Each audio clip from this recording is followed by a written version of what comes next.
ուրեմն գնացի ոստիկանություն, իրանք խնդրեցի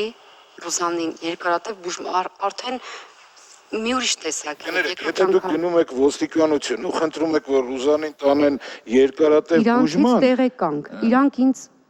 տվել են, ես աղի հանքում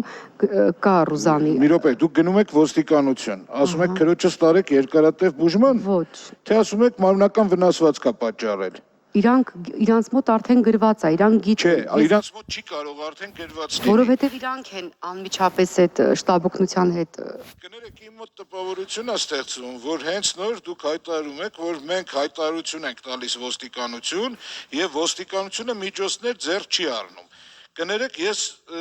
հակված չեմ այդպես մտածելու, որովհետև ոստիկանությունը ունի իր գործառույթները, որը որ անկախ նրանից հայտարարություն տվողը դուք եք, ես եմ կամ այն մյուսը, անպայման իր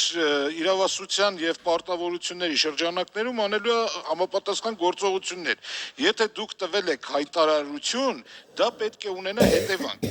Ըստ երևույթին, ես թույլ տվեք եզրակացություններ անեմ, եզրահանգման գամ, որ դուք հայտարարություն չեք տալիս, որովհետև երբ որ գալիս է այն պահը, երբ որ ձեզ հարցնում են բողոքում եք թե չէ, դուք երևի թե ասում եք չենք բողոքում։ Մենք ուզում ենք, որ իրան տանեն բուժելու։ Ըստ հավանականության տեղի է ունենում հետևյալը. դուք ասում եք, ստեղ խայտարակ վիճակ է, ծեծել է, արել անկարգություններ արել, բայց երբ որ համապատասխան մասնագետը, որը պետք է ընթացք տա նյութերին, ձեր դիմումի հիման վրա, դուք կամ հրաժարվում եք այդ դիմումը տալուց, կամ ասում եք, որ չէ, բողոք չունեմ։ Ճիշտ է թե ոչ, այդ հարցին կարող եք պատասխանել։ Գիտեք, մամաս ոստիկան ճիշտ եք ասում դուք, որովհետև մամայիս եկան բողոքը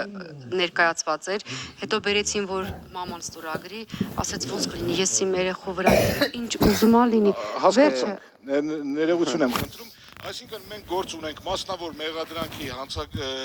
հանցակազմի հետ, որը որ տուժողի բողոքի բացակայության դեպքում այլևս չի կարող հարուցվել եւ մեղադրանքի մասին,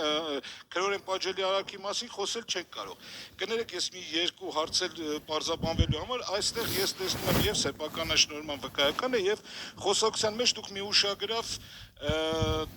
հայտարարություն արեցիք, որ Ռուզանը եղել է ամուսնացած, դեռևս 20 տարի առաջ։ Այ 20 տարի առաջ, որ ամուսնացած եղել է, 2003 թվին եք դուք գրանցել ձեր